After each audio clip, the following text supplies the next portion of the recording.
আজকে আমরা দেখব কিভাবে আমাদের ফেসবুকের পাসওয়ার্ডটা চেঞ্জ করব। তো দেখি চলেন। প্রথমে আমরা সবাই আমাদের প্রোফাইলে চলে আসব। এরপরে হচ্ছে কি ফেসবুকের প্রোফাইলে আসার পরে একদম কর্নারে থ্রিটা লাইন আছে, 3 লাইন যেখানে, ওখানে ক্লিক করব। ক্লিক করার পরে আমরা এখানে নিচের দিকে যাব। যেতে গিয়ে সেটিংস এন্ড প্রাইভেসি যেটা আছে ওটাতে ক্লিক করব। এরপরে আমরা একটু স্ক্রল করে নিব। এরপর হচ্ছে কি সেটিংসে ক্লিক করব। সেটিংসে ক্লিক করার পর এরপর হচ্ছে কি আমরা নিচের দিকে স্ক্রল করব। স্ক্রল করতে করতে এখানে হচ্ছে কি অ্যাক্সেস ইনফরমেশন একটা অপশন দেখবো, এখানে ক্লিক করব। এখানে ক্লিক করার পরে আরেকটা অপশন চলে আসবে, সেটাতে আমরা ব্যাক করব।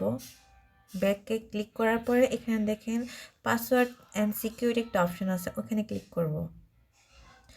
এরপর হচ্ছে আমাদের চেঞ্জ পাসওয়ার্ড একটাতে ক্লিক করব।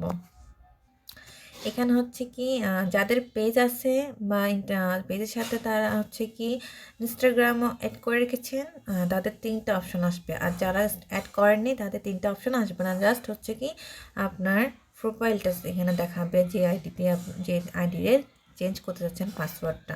তো এখানে ক্লিক করব আমি। এরপরে এখানে হচ্ছে কি 3টা অপশন থাকবে, একটা হচ্ছে কারেন্ট পাসওয়ার্ড, একটা নিউ পাসওয়ার্ড, আর একটা হচ্ছে কি রিটাইপ নিউ পাসওয়ার্ড।